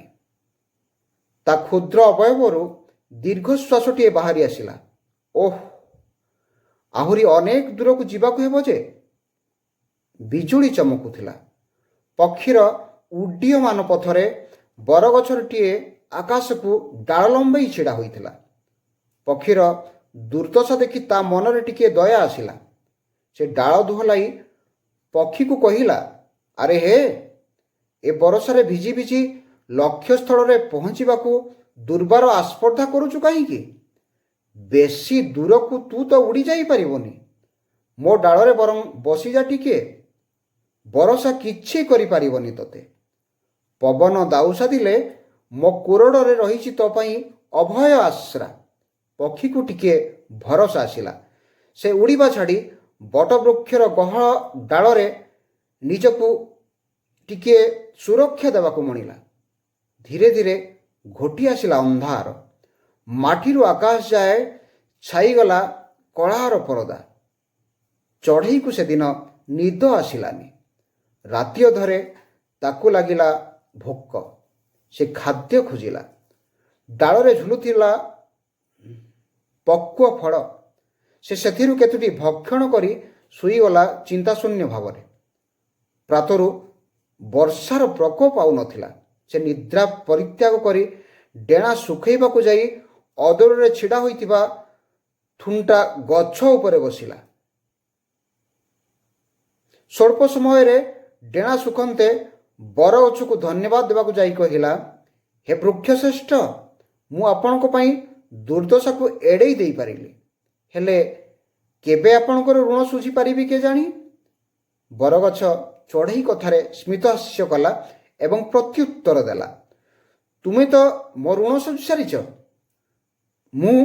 ମୁଁ ପୁଣି ଋଣ ଶୁଝିଲି କେତେବେଳେ? ଆଶ୍ଚର୍ଯ୍ୟ ହୋଇ କହିଲା ଚଢ଼େଇ। ବଟବୃକ୍ଷ କଥା ଲମ୍ବେଇଲା, ମୁଁ ଏବେ ସେ ଗୁମର ଫିଟେଇବିନି। ଆଉ କେବେ ଦିନେ ମୋ ପାଖକୁ ଆସିଲେ ସେ ରହସ୍ୟକୁ ଖୋଲିବି। ପକ୍ଷୀ ବରଗଛକୁ ଧନ୍ୟବାଦ ଦେଇ ଫୁର କଲା ଆକାଶକୁ। କର୍ମବ୍ୟସ୍ତତାରେ ବଟବୃକ୍ଷର କଥା ଢେର ଦିନ ଯାଏ ଭୁଲିଗଲା ସେ ଚଢ଼େଇ। ଏକଦା ପ୍ରାତର ଅମୃତ ବେଳାରେ ମନେ ପଡ଼ିଲା ବଟବୃକ୍ଷ। ଅଗତ୍ୟା ସୂର୍ଯ୍ୟ ନ ଉଠୁଣୁ ସେ ଆରମ୍ଭିଲା ତା ଯାତ୍ରା ଏବଂ ବଟବୃକ୍ଷ ପାଖରେ ପହଞ୍ଚି ଖୋଲିବାକୁ ଅନୁରୋଧ କଲା ଋଣ ସୁଝା ରହସ୍ୟର ପେଡ଼ି। ବଟବୃକ୍ଷ ପେଡ଼ି ଖୋଲିବାକୁ ଯାଇ କହିଲା, ତୁମେ ସେଦିନ ବର୍ଷା ରାତିରେ ମୋ ପାଖରେ ଆଶ୍ରୟ ନେଇଥିଲ ଏବଂ ମୋ ପକ୍ୱ ଫଳକୁ ଭକ୍ଷଣ କରି ଶୋଇଗଲ ନିଶ୍ଚିନ୍ତ ଭାବରେ। ପ୍ରାତରୁ ସେ ଥୁଣ୍ଟା ବୃକ୍ଷରେ ଡେଣା ଶୁଖାଉ ଶୁଖାଉ ସମାପନ କଲ ତମ ନିତ୍ୟକର୍ମ। ଦେଖ, ସେଇଠି ଜନ୍ମିଛି ଏକ କୁନି ବରଗଛ। ତୁମ ପାଇଁ ହିଁ ମୋର ପରବର୍ତ୍ତୀ ବଂଶଧର ଆକାଶକୁ ଡାଳ ଲମ୍ବେଇବାକୁ ବ୍ୟଗ୍ର ହେଲାଣି। ଚଢ଼େଇ ଚମତ୍କୃତ ହୋଇଗଲା ବଟବୃକ୍ଷର କଥାରେ। ଅବିଳମ୍ବେ ଥୁଣ୍ଟା ଗଛ ଆଡ଼କୁ ମୁହଁ ଫେରାଇଲା। ସୂର୍ଯ୍ୟଙ୍କ ରକ୍ତିମ କିରଣରେ କୁନି ଗଛର ପତ୍ର ସବୁ ଚିକ୍ମିକ୍ କରୁଥିଲା। ସେ ବଟବୃକ୍ଷକୁ ସ୍ମିତହାସ୍ୟର କହିଲା, ଜୀବନ ଆଉ ଜଗତକୁ ବୁଝିବାକୁ ଆହୁରି ଅନେକ କିଛି ବାକି ଅଛି ତାହେଲେ। ବଟବୃକ୍ଷ ଅଟ୍ଟହାସ୍ୟ କରିବାକୁ ଲାଗିଲା। ଚଢ଼େଇଟି ପୁନଶ୍ଚ ଉଡ଼ିଯିବା ଆଗରୁ ହସଟିଏ ଫେରେଇ ଦେଇ ପାର୍ଶ୍ୱସ୍ଥ ଗଛବୃକ୍ଷମାନଙ୍କୁ ଆଶ୍ଚର୍ଯ୍ୟନିତ କରି ପକାଇଲା। ନୀଳ ରଙ୍ଗ, ନୀଳ ଆକାଶ, ନୀଳ ସମୁଦ୍ର, ପୃଥିବୀର ସମସ୍ତ ନୀଳ ବସ୍ତୁକୁ ଅବତରଣ କରିଦେଇଥିଲ ସେଦିନ ତମେ ମୋ ଭିତରେ, ମୋ ଉପରେ ଆଉ ମୋ ଶରୀରର ସମସ୍ତ ଅଙ୍ଗ ପ୍ରତ୍ୟଙ୍ଗରେ।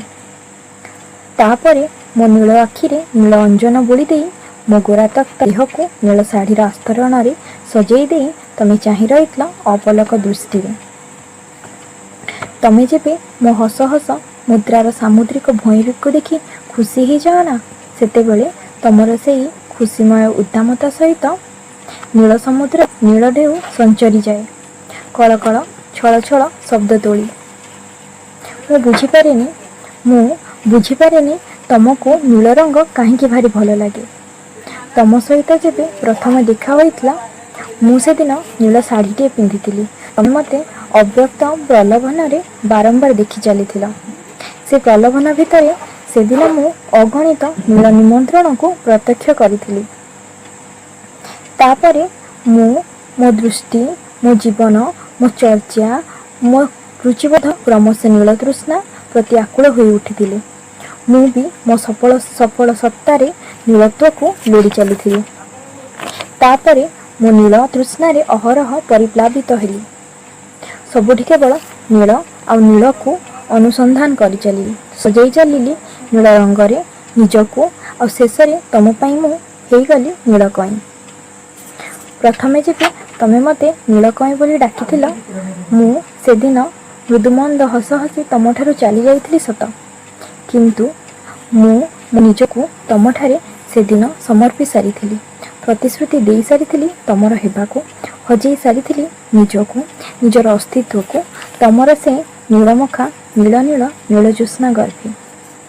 ତାପରେ ସମୟର ସୀମାହୀନ ତରଙ୍ଗ ତା ଢଙ୍ଗରେ ବହି ଚାଲିଥିଲା, ଆଉ ମୋ ମଧ୍ୟରେ ପ୍ରତୀକ୍ଷାର ତରଙ୍ଗ କେବଳ ଉତ୍ତୁଙ୍ଗ କ୍ଷୁବ୍ଧା ତୋଳି ଚାଲିଥିଲା।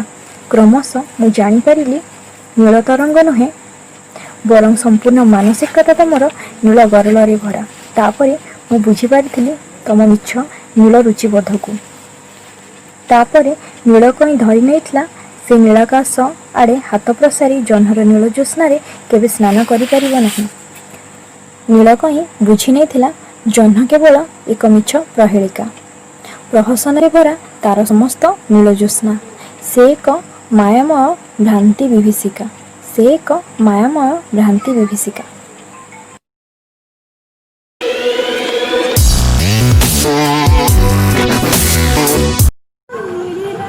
ଦର୍ଶକ ବନ୍ଧୁ, ଆସନ୍ତୁ ଏବେ ଦେଖିବା ଏ ସଂଖ୍ୟାର ପ୍ରଜନ୍ମର ବିଶେଷ କାର୍ଯ୍ୟକ୍ରମ ରଜ ଉପଲକ୍ଷେ ପଦ୍ମଶ୍ରୀ ସଚିଦାନନ୍ଦ ରାଉତରାୟଙ୍କର କବିତା ପହିଲି ରଜ। ପରିକଳ୍ପନା ଏବଂ ପ୍ରସ୍ତୁତି ଡକ୍ଟର ଦେବାନନ୍ଦ ଦାସ ଓ ମଙ୍ଗରାଜ ମହାପାତ୍ର।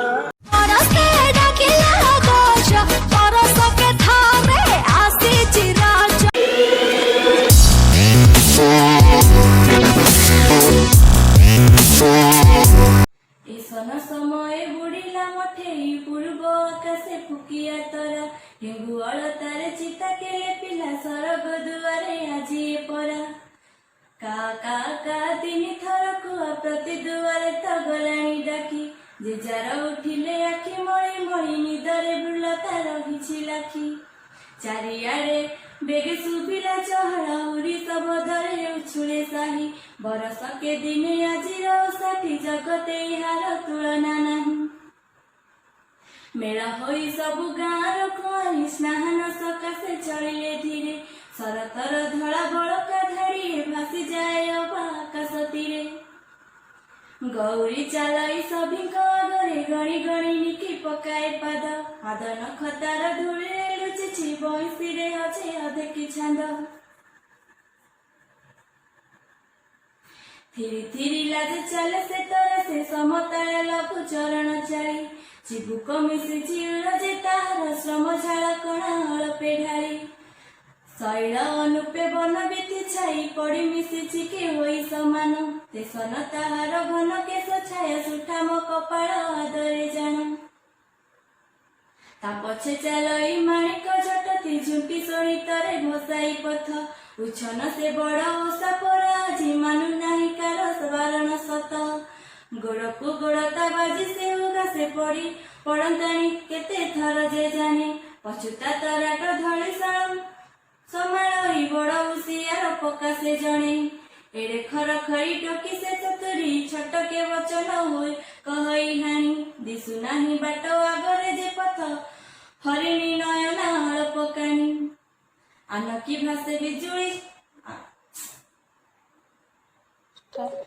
ଆନକିଏ ଭାସେ ବିଜୁଳି ଖଡ଼ିକା ଧୀରେ ପରି ଆସେ କରି ଛୋପରା କାନି ଲାଗି ବାଳେ ମିଡ଼ିଲାଣି ଫାଳେ ବାହାରୁ ଝରାଇ ରକତ ଧାରା ଆନକେ ଏକଟି କହଇ ଦପଟି ହୋଇଥାନ୍ତୁ ତୁଲ ମରଦ ହେଲେ କଥାରେ ତୋହର ବାଟୁଳି ନ ବାଜେ ଥଟା ଦର ହାସେ ବଚନ ଗେଲେ ଦଳେ ଦଳେ ବାଳା ମିଳିଲେ ତୋରା ନିଜନ ସରସି ବିଜନ କୂଳେ ସଜ ଫୁଟା କହିଁ ବିକଶିଛି ଜହିଁ ହସି ଉଠେ ଯାହା ଶିଉଳି ଫୁଲେ ବଙ୍କେଇ ନିଭିଲା ଚାରୁ ଇନ୍ଦୁ ରେଖା ତୋଟା ଆଡ଼ୁଆଳେ ଗପନ ଲାଜେ ପୁରୁଷ ଗଡ଼ିଆ ଗୀତ ଭାସି ଆସେ ଦେଉଳରେ ଶଙ୍ଖ ଆଳତି ବାଜେ ସ୍ନାନେ ଆକାଶେ ବଡ଼ ବଡ଼ ତରାଟ ଡାକୁଛି ଘଡ଼ିକି ଘଡ଼ି ବଗର ଆସଲ ଉଛୁରୁ ହୋଇଲା କେତେ କାମ ଅଛି ସିଆଡ଼େ ପଡ଼ି ରେବତୀଟା ବଡ଼ ଖର ଖର ମୁହିଁ କହିଲା ତଡ଼ତି ରଖତ କାମ ଝିଅ ବାହାଘର ସତେକି ଯେମିତି ସହୁ ନାହିଁ ତର ଆରେ ଯାମ ତୁଠ ପଥରରେ ବସିକେ କୁଆଁରୀ ମାଜୁଥିଲା ତାର କନକ ଚୁଡ଼ି କହିଲା ଛୋଟେକେ ବହିଲାଣି ସତେ ନାନୀ ମୋ କଥାରେ ଶପଥ ବୁଢ଼ୀ କଥା ତା ପାଟିରୁ ନସରୁ ଆନକେ କହଇ ରଖିଦେ ଛପରା ତର ଘଡ଼ିଏ ଦିନକୁ ମାଜିଲେ ନେଠାଇ ରସି ନେବେ ତତେ ଆସିଲ ବର କେତେବେଳେ ବସି ହେଉଥାଉ ମାଠି ଆଜୁ ହିଁ ଏମିତି ଅଛି ତ କାଳ ଘଇତା ଓଇଲେ କେତେ ଛୋଟା ଥର ବାହାରିବ ନାହିଁ ଆଲୋ ମା ଆଲୋ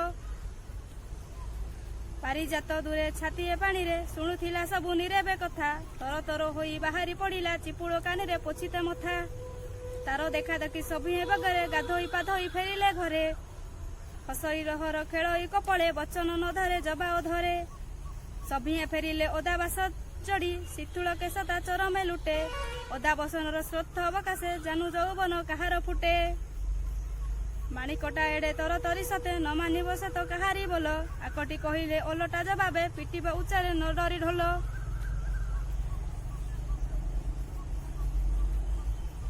ଲୁଗାପଟାରେ ତାକିଛି ନାହିଁ ବାଗ ଥରକୁ ଥର ତ ଯାଉଛି ଫିଟି କାଖରୁ କଳସି ରଖି ପଥ ପାଶେ ଭିଡ଼େ ପୁଣି କଂସି ତାଟେ ନିକିଟି ଆଗରୁ ସଜନୀ ଦର ହାସେ କହେ ଥା ତୁ ପଛରେ ଯାଉଛୁ ଆମେ ହାନିଣ୍ଡା ବହେଲେ ଦେବୁ ନାହିଁ ଦୋଷ ଆମେ ଗଲୁ ଆମ ଆପଣା କାମେ ପଛରେ କାହାକୁ ଦଉଛୁ କି କଣ୍ଟ ଛଳ କରି ରହୁ ସେ ଲାଗି ଏତେ ଥର କିଆଁ ଫିଟେ ତ ଖସାଣି ଦେଖାଇ ହେଉ ତା ଛେପରା କେତେ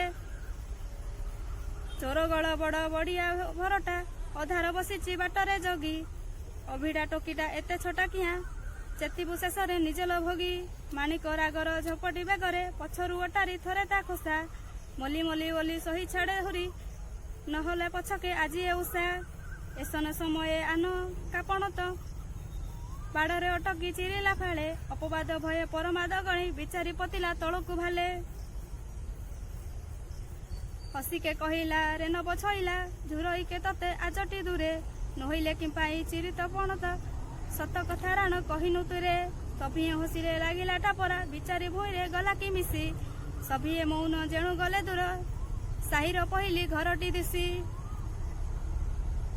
କି ଯୋଗରେ ମା ପାଇଥିଲା ଛିଆ 7 ଲକ୍ଷଣୀ 79 ରାତି ମେଘୁଆ ପାଗଟା ଭଲ ହୋଇ ଖରା ପଡ଼ିଲାଣି ଆଜି ସବୁଜ ମାଟି ଗରଭିଣୀ ନାରୀ କୁକ୍ଷି ସମଭାରି ଆକାଶଟା ଦିଶେ ମଇଳା ଝଳି ନବତମାଳର ନୀଳ ପତରକୁ ନଡ଼ିର ଅବାକେ ଦେଇଛି ଦଳି ବିରସ ମଳିନ ସକଳ ଭୁବନ ସୁଲୁ ସୁଲୁ ହୋଇ ବଉଛି ବାହା ଗାଁ ହାଟୁଆଟା ହାଟ ପାଳି ଜାଣି ସେପାରୁ ଛାଡ଼ି ଦେଲାଣି ନା ଗାଁ ମୁଣ୍ଡ ଖାଇ ସାପ କଟା ନଈ ଧୀରେ କୁଳୁ ତାନେ ଯାଉଛି ବହି ନାଉରୀର ଗୀତ ଆହୁଲା ସାଥିରେ ବାଜି ରଖି କିସ ଯାଉନି କହି ଦୂର ଅତୀତର କେଉଁ ରାଜା ପୁଅ କଟୁଆଳୁ ସୁତ ହୋଇଲେ ସାଥୀ କେଉଁ ସାଧବର ବୋଇତ ଭିଡ଼ିଲା ଦୂର ଦରିଆର ଉଜାଣି କାଟି ସେଇ କଥା ଆଜି ନାଉରୀ ଗୀତରେ ଡେଣା ମେଲି ଅବା ଆସୁଛି ଭାସି ତରୁଣ ସୁରୁଜ ପୂର୍ବ ପାହାଡ଼େ ଉଇଁ ଆସୁଅଛି ତିମିର ନିଶି ଆଶା କାଟି ଭେଳା ଯାଉଥାଏ ଭାସି କେଉଟ ଗାଇଛି ସେଇ ନିଶାନ୍ତେ ଝଡ଼ି ବରସାରେ ପକ୍ଷିଆ ମୁଣ୍ଡେଇ ପାରି କରିଦେବି ମୁହିଁ ସାନ୍ତେ ପ୍ରଭାତ ହୋଇଲା ତିମିର ହଜିଲା ସଚଳ ଆକାଶେ କଜଳ ଦେହେ ଅରୁଣ ଆଲୋକ କରୁଣ ପୁଲକ ଢାଳି ଦେଲା ଅବା ନିବିଡ଼ ସ୍ନେହେ।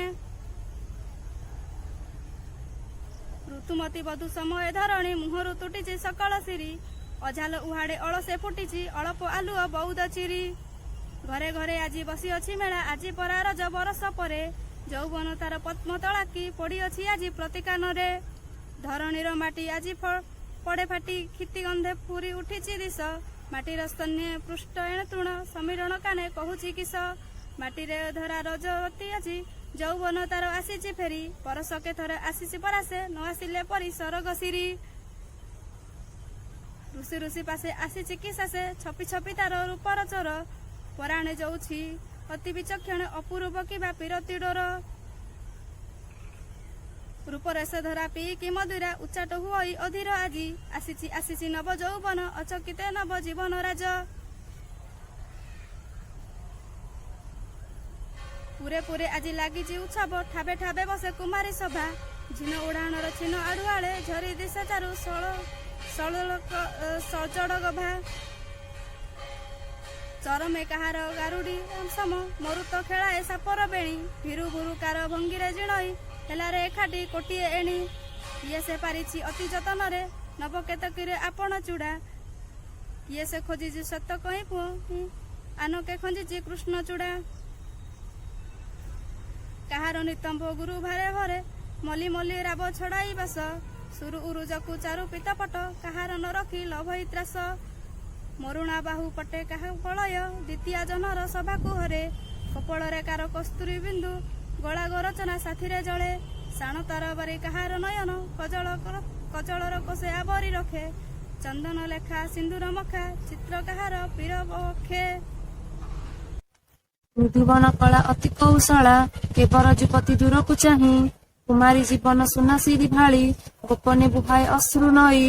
ପାରିଜାତ ଆଜି ପାରିଜାତ ସମ ଚମ୍ପା ହଳଦୀରେ ସାଜିଛି ତନୁ।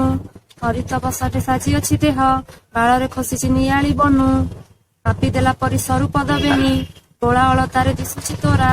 ରଙ୍ଗ ମିଥୁନତି ନାଲି କମଳରୁ ରଙ୍ଗ କଷଟି ଟାଣିଛି ଚୋରା। ରଉଲ ମୁହଁଟି ତଉଲ ହେବନି ଜହ୍ନ ଆଲୁଅରେ ଧୋଇଛି ଅବା। କୋମଳ ଭାଲରେ ସିନ୍ଦୁର ବିନ୍ଦୁ ଫୁଟି ଉଠେ ଯେନେ ରକ୍ତ ଜବା। ଆଙ୍ଗୁଳି କପି ଚମ୍ପକ ଜିଣି ହରଗୌରାରେ ହୋଇଛି ରଙ୍ଗ। କୁଙ୍କୁମ କିମ୍ବା ଜୁଆର ଦେଇଛି ନବଚମ୍ପକ ତରଳ ଅଙ୍ଗ। ଭୀରୁ ଚାହାଣିଟି ଭୁରୁ ଗହଳରୁ ଜଳଧାରା ପରି ପଡ଼ଇ ଝରି। ଚାହୁଁ ଚାହୁଁ ଅବା ପଡ଼ିବ ଝାଉଁଳି ଲାଜ କୁଳିଲା ଲାଜରେ ଥରି। ଖୋଳାମତି ସହ ଦନ୍ତ ତ ଆହା ଭରା କଳସୀଟି ପରି ମୌନ। ଚାରୁ ସୁଷମାରେ ହଂସ ଗମନରେ କମଳ କରିବ ହେବନି ଉନ। ବାପା ତା ଦେଇଛି ରେଙ୍ଗୁନୁ ରାଇଜୁ ଝିଅ ପାଇଁ ନୂଆ ଶାଢ଼ୀ ପଠାଇ। ହାତକୁ ଦେଇଛି କେତେ ଭଳି କାଚ ଗୋଡ଼କୁ ପାହୁଡ଼ ସବୁ ନିଠାଇ। ପାଦକୁ ଦେଇଛି ଗୋଳା ଅଳତା ସେ ବୋତଲ ଭିତରେ ହୋଇଛି ଢଳା। କମ୍ପାନୀ ଘରର କାଗଜ ମାରିଛି ଲେଖା ଅଛି କିସ କଳା ନା ଧଳା। ଦେହକୁ ଦେଇଛି ରେଶମ କନାର କେତେକି ଦରବ ଆଶଇ ନାହିଁ। ସାହେବ ଘରର ପୁରୁତ ସବୁତ ସଭିଏଁ ଘଡ଼ିଏ ରହନ୍ତି ଚାହିଁ। ଗୌରୀର ବୋଉ ବଡ଼ ସେ ଗରିବ ଧାନ କୁଟି ନୀତି ପୋଷଇ ପେଟ। ବଡ଼ ସରଧାରେ ସରଗାତ ଖୋଳି ହାଟରୁ ମୁଲାଇ ଆଣିଛି ଛିଟ। ଗୋରା ଦେହକୁ ତା ମେଘୁଆ ପତନି ଘଟଣା ଦିଶଇ ଭାରି ବହଳ। ଘନ କେଶ ପାଶେ କନିଅର ଫୁଲ ମନାଏ ତାହାର ସବୁଠି ଭଲ। ଭାଲରେ ତାହାର ଭାଲେରି ପରାଏ 102 ଧାଡ଼ି କଜଳ ଗାର। କଳା ଗୋଖର କି ଧଳା କମଳରେ ଜଡ଼ିଅଛି ପିଇ ମହୁଆ ମର। ମାଣିକ ନାଇଛି ନାଲି ଶଙ୍ଖା ଖଣ୍ଡେ ରଙ୍ଗ ମାଣିକଠୁ ଦିଶଇ ନାଲି। ବାପା ବୋଉଙ୍କର ଗେଲ ବସର ସେ ତୁଚ୍ଛା କଥାଟାରେ ରୁଷିବ ଖାଲି। ମାଣିକ ଅପାର ବେଶ ଦେଖି ତାର 7 ସାନ ଚେମି ଲଗାଏ ଜଟ। ସିଏ ବି ନାଇବ 2 ବରସିଆ ଦେହରେ ତାହାର ରଙ୍ଗିଣୀ ପାଟ। ପାପରି ଖୋସା ସିଏ ବି ପାରିବ ମୁଣ୍ଡରେ ପଛକେ ନଥାଉ ବାଳ। ହାତରେ ନାଇବ ଚୁଡ଼ି ବାଜୁ ଖଡୁ କାନ୍ଦି କାନ୍ଦି ସେ ତ ହେଲା ବେହାଲ। ଚେମିର ଅଝଟ ଦେଖି ଯେ ମାଣିକ ନିଜ ହାତ କାଢି ଦୀପଟି କାଚ। ସାନେ ହାତ ତାର ଦେଇଛି ଗଳାଇ ଖସି ପଡ଼ିବାର ଦେଖୁତା ନାଚ। ନାଣ୍ଡିଆ ମୁଣ୍ଡରେ ତେଲ ଟୋପେ ନାଇ ମାଣିକ କାଟିଛି କଟକି ସୁନ୍ଥା। ଅପା ପରି ତାର ଯୋଡ଼ା ନ ହେବାରୁ ଦେଖୁତା ଚେମିର ବିକଳ କୁନ୍ଥା। ରେବତୀର ଭାଇ ନଟିଆ କୁଆଡ଼େ ନ ଯାଇ କଣରେ ରହିଛି ଲୁଚି ରେବ ପରି ନାଇ ବରୁଣୁଡୁକ ପୋଡ ପଛେ ନାହିଁ ନାକରେ କିଛି। ଝିଅଙ୍କ ପରି ସେ ଅଳତା ନାଇବ ପିନ୍ଧିବ ସେ ପରି ଦକ୍ଷିଣୀ ପାଟ। ଯିଏ ବି ପାଳିବ ରଜ ଓଷା ଆଜି ରେବତୀର ଏଣେ ଦେଖୁଥା ନାଟ। ରାଗରେ ପାଟି ସେ ଖୁଡୁ ମୂଷା ମାରି ନଟିଆକୁ କେତେ କଲାଣି ମନା। ମାତର ନଟିଆ ବଡ ଧୁରୁ ମଶା ଛାର ଖଡୁ ମାଡ଼ ନକରେ ଘେନା। ଅବଧାନ ବେତ ଚାପିଛି କୁଡରେ ଖଡୁ ଦୁଇ ବିଶା କରିବ କିସ।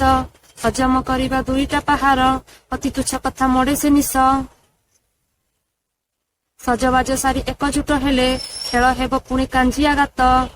ଡାକ ହାକ ହୋଇ ଠୁଳ ହେଲେ ସବୁ ଝିଅ ବୋହୂ ପୁଣି ସହିଁ ସଙ୍ଗାତ।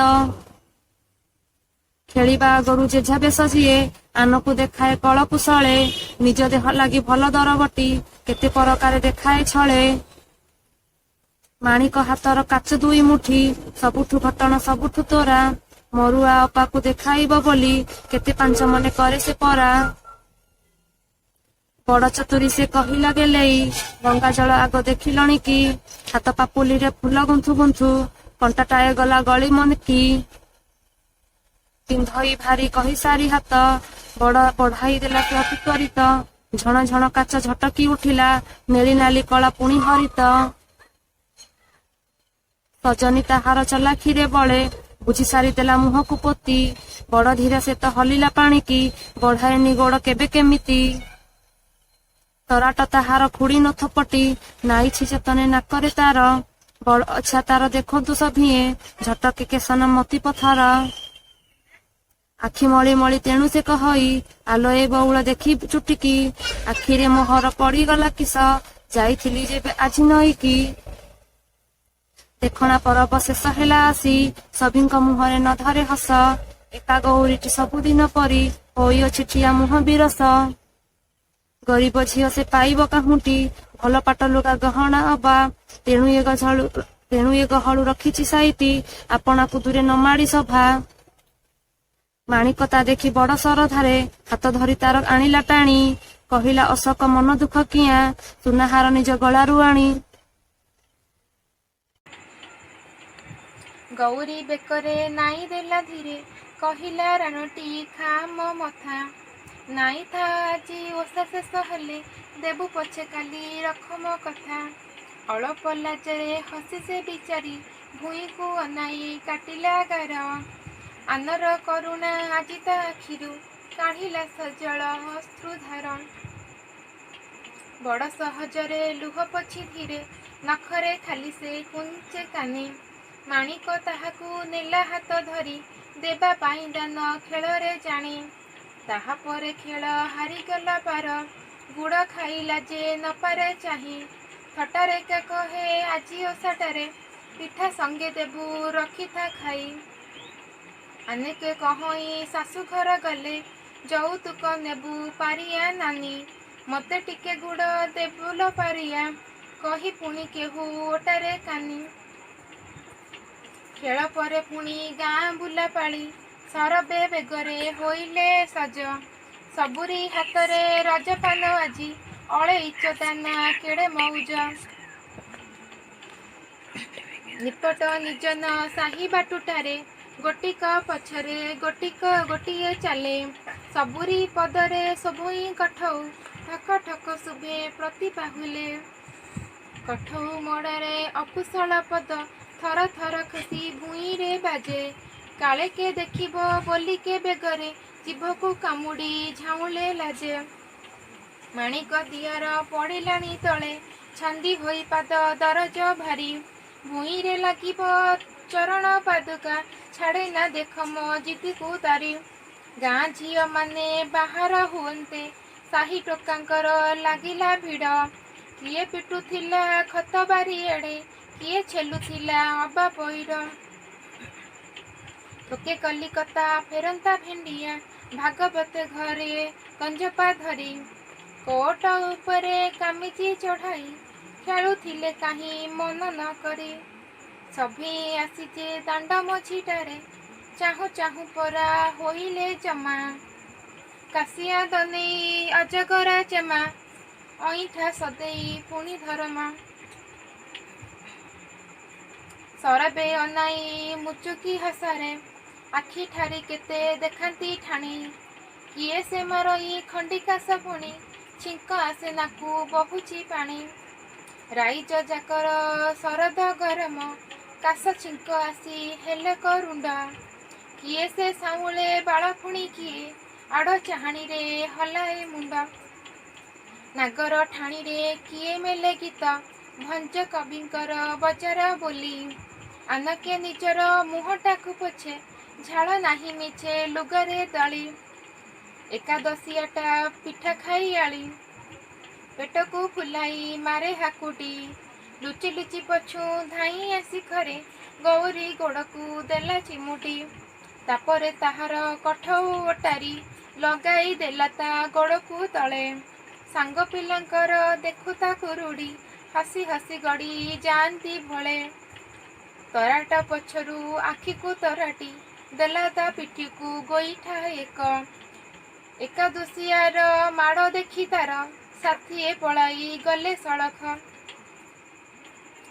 ଅଳପାଇସିଆ ଗଜବ ଆସିଆ ରଡ଼ ଚୁଲି ତତେ ନଖାଏ ବାଡ଼ି। ଭୁଆସୁଣୀ ଝୁଅ ସାଥିରେ ନାଗୁଛୁ ଦାନ୍ତକୁ ତୋହର ଦେବି ଉପାଡ଼ି। ରହିଥା ତୋହର ଅବଧାନେ କହି ନାକ ବାଳ ତୋତେ କରିବି ଠିଆ। କାନିରେ କହୁଛି ଫାସ ଦେଇ ଅନା ନୋହିଲେ ମୁଁ ତୋର ମାଇପ ଝିଅ। ଯେଉଁମାନେ ତୋତେ ପଠାଇ ଦେଲେ ଶିଖେଇ ମତେଇ ରଖିବେ ଆସି। ଚୁଲି ପାଂଶକରେ ରସିକ ପଣରେ ନିଆଁ ଲାଗୁ ପୋଡ଼ି ମରନ୍ତୁ ଝାସି। ମଲାରେ ମୋହର ଦେଖିନି ନାଗର କଖାରୁ ଫୁଲକୁ ପାରୁଡ଼ା ପୋକ। କେଉଁଥି ପାଇଁକି ଏତେ ମୋ ଦିମାକ ଝୁଣି ଦେବି ରହ ଜେସନ ଜୋକ। ଏକା ରଗ ଡାକେ ଯେତେକ ମରଦ ପଳାଇଲେ ମୁହଁ କରି ସେ ବଙ୍କା। ଆମ୍ବିଳାଇ ମୁହଁ ବାଟେ କେହୁଁ ଓଠ ଖାଇଛି ଅବାସେ ଦକ୍ଷିଣୀ ଲଙ୍କା। ତରାଟର ପାଟି ନିଆଁ ହୁଳା ସେତ ସରବେ ତା ଶୁଣି ଗଲେଣି ଶଙ୍କି। ଜଣେ ଅଧେ ଖାଲି କବାଟ କଣରେ ବେଳେ ବେଳେ ମାରୁଥିଲେ ଝାଉଁକି। ଦିନର ଆଲୁଅ ନିଭି ନିଭି ଆସେ ଧୂପ ଛାଇ ସଞ୍ଜ ଆସହିଁ ଘୋଟି। ଗୋଠରୁ ଫେରିଲେ ବେଳ ବୁଡ଼େ ଧେନୁ ପୁଛ ତୋଳି ଧୀରେ ଗୋଟିକି ଗୋଟି। ପଛରେ ଗଉଡ଼ ବଜାଏ ଧୁଡୁକା ତାଳ ପତରର ଛତାକୁ ଟେକି। ଭଦ ଭଦଳିଆ ପକ୍ଷୀ ସୋହେ ତହିଁ ନୂଆ ଜାମୁ ଡାଳ ଖୋସିଛି ଦେଖି। ଗୁହାଳୁ ଶୁଭଇଁ ବାଛୁରୀ ବାହୁନା ଦୁଧିଆଳି ଗାଈ ହୁଏ ଉଚ୍ଛନ୍ନ। ଦକ୍ଷିଣା ପବନ ଆଣଇ ଉଡ଼ାଇ ମଉଳିଲା ଫୁଲ ମହକ ଘନ। ମଶାଣି ପଦାରେ ଫୁଟିଛି ଅରଖ ଟିକି ଟିକି ତୁଳା ଅଧୀରେ ଉଡ଼େ। ବିଲୁଆ ନନାର ବୋବାଳି ଶୁଭୁଛି ପଡ଼ିଗଲା ଅବା ବାଘ ହାବୁଡ଼େ। ସାହି ମୁଣ୍ଡେ ଶୁଭେ ଦୋକାନ ଆଗରେ ଆଖଡ଼ା ପିଲାଙ୍କ ପାଟି କୁହାଟ। ଶ୍ୱାସ ନିଏ ବସି ଲଗେଇ ଦେଲେଣି ହରିବଂଶ ବା ମହାଭାରତ। ନମସ୍କାର। ଅବଶ ବିବଶ ଶ୍ଳଥ କେଶ ପାଶ ଅଇଲେ ବାହୁଡ଼ି ସରବେ ଘରେ। ସାରା ଦିବସର କ୍ଳାନ୍ତି ହାରିଣୀ ଶାନ୍ତି ଦାଇନୀ ନିଦ୍ରା କୋଳେ। ମାଡ଼ି ଆସେ ଧୀରେ ଛାଇ ଲଗା ନିଦ ଡେଣାଟି ତାହାର ଅଳସେ ଝାଡ଼ି। ତାରା ରାଇଜର ନିଦ ମଡ଼ା ଗୀତ ଭାସି ଆସେ ଚଢ଼ି ପବନ ଗାଡ଼ି। ସପନ ଦେଶର ପାହାଡ଼ ତଳର ଝରଣା ସମୟେ ଅଚେତ ଘୁମ।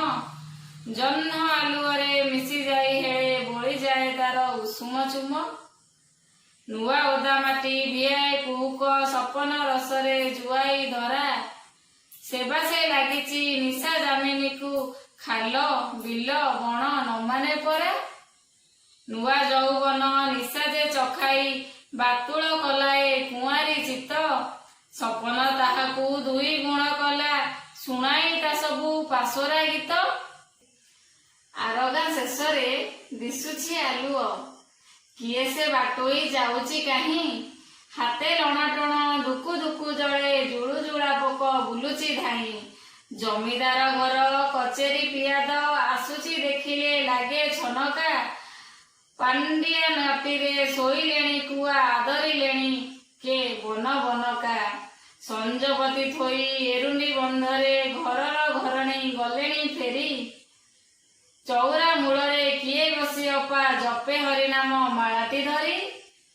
ମେଘୁଆ ସଞ୍ଜର ଆଡ଼ ରୁଷା ଜହ୍ନ ମଠେଇ ମଠେଇ ଆସୁଛି ଉଇଁ ଦିନଟା ଯାକର ଖାଡ଼ା ଉପବାସ ଉଠୁ ନାହିଁ ପାଦ ପଡୁ ଛାଡ଼ି ତ ଭୁଇଁ ଉପାସଟା ଯଦି ନଥାନ୍ତା ଓଷାରେ ହୋଇ ଯାଉଥାନ୍ତା କିଅ ବା କ୍ଷତି ଅଳସେ ଅବଶ ସବୁ ଓଷେଇତି ଭୋକରେ ବିକଳ ହାଲିଆ ଅତି ରଜବତୀ ଆଜି ମାଟିର ଧରଣୀ କୁସୁମିତ ତାର ଅନୁଢା ପ୍ରାଣ ରାତି ପିନ୍ଧା ତାର ପାଲଟି କାଛେଣି ସୂଚି ହୋଇ ଅବା ପିନ୍ଧେ ଆନ ବରଷକେ ଥରେ ଦିନେ ଆସେ ଓଷା ଯୌବନେ ଆସେ ଜୀବନେ ଥରେ ପିରତିର ରସ ପରସି ଯାଏ ସେ ଜୀବନ ପାତ୍ରେ ମଉନେ ଖରେ ଯୌବନ ଭୋକେ ଡାକରା ଯାହାର ଆସି ନାହିଁ ତାର ବିଫଳ ସବୁ ଅଫୁଟା ତାହାର ହରସ ବେଦନା ନିଜ ଛାଏଁ ନିଜେ ସମାଧି ଲବୁ ଯୌବନ ଆଜି ଆସିଛି ଚକିତେ ନ ଆସିଲା ପରି ସରଗ ସିରି କୁଆଁରୀ ଜୀବନ ଶେଷ ସୀମା ପାରେ ପଦରେଖା ତାର ଫୁଟିଛି ଚିରି ଯେଦିନଟି ଥିଲା ହସି ଖେଳି ଆଜି ଆସିବ କି ଆଉ କେବେ ତା ଫେରି କେତେ ସୁଖ ଦୁଃଖ ଗୋପନେ ଲିଭିଲା ତାହାରି ସାଥିରେ ଗୋପନେ ଖେଳି ଆଚାର ଯେବେ ଗୋ ଆସିବ ଏ ଓଷା ଆବର ଯେବେ ଗୋ ଆସିବ ଏ ଓଷା ସେଦିନ ଥିବ କି ଆଜିର କଥା ଜୀବନର ରଣେ କେତେ କି ଆଘାତ ଘାରିବ ସେଦିନ ସକଳ ମଥା କ୍ଷଣିକ ସଂସାରରେ କ୍ଷଣକ ପାଇଁକି ଆସିଲା ଯାଥରେ ନ ଆସେ ଆଉ ଥରେ ଯା ଆସିଛି ଥରକ ପାଇଁକି ତାପରେ ପଚାରେ କିଏ ତା ଭାଉ ଆଜି କଥା ପୁଣି ନାହିଁ ତ କାଲିକି ଘଡ଼ିକୁ ଘଡ଼ିଏ ହେଉଛି ଆନ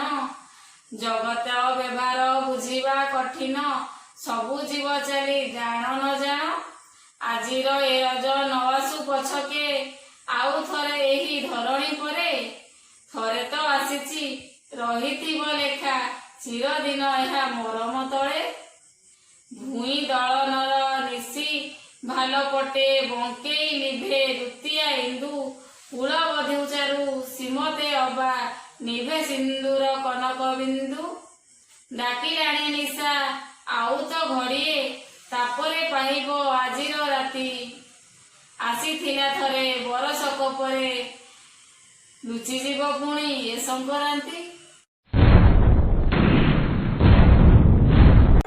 दर्शक बंधु कार्यक्रम शेष करने पूर्व आम ए संख्यार एक नुआ धाराटी या अर्थात क्विज आम प्रश्न पचार आपण उत्तर देवे एवं सठिक उत्तरदाता मानक मध्यरु 3 जन को आम पुरस्कृत करेबो। एबे आसंतु देखि नबा आज क्विज प्रश्नटी कौन रही। आज प्रश्न आम समस्त जानिचे गिरिबाल महांती आम समय जड़े प्रसिद्ध कवि किंतु गिरिबाल महांती लेखिका जीवन प्राथमिक पर्यायर पद्मश्री सच्चिदानंद राउतराय सहित मिसी एक अनुवाद गल्प पुस्तक प्रकाशन करते। अर्थात आज प्रश्न पद्मश्री सच्चिदानंद राउतराय एवं गिरिबाल महांती मिलित अनुवाद क्यों गल्प पुस्तकटी प्रकाशित होता तार ना कौन उत्तरटी को आपण आमर व्हाट्सएप नंबर पठेबा को अनुरोध। आमर व्हाट्सएप नंबर है 9338177391। प्रश्नटी 15 दिन भितर आम पाखे पहुँचवा दरकार। हाँ दर्शक बंधु ए संख्याटी आपण मानकु केमती लगिला आमको मतामत निश्चय देवे। तेरे ता पूर्व आमर यूट्यूब चैनल को सब्सक्राइब करंतु, बेल बटन को दबांतु एवं अधिक रु अधिक दर्शक पाखे पहुँचवा यह शेयर करंतु। रहुछि पुणी देखा आगामी संख्यारे। नमस्कार।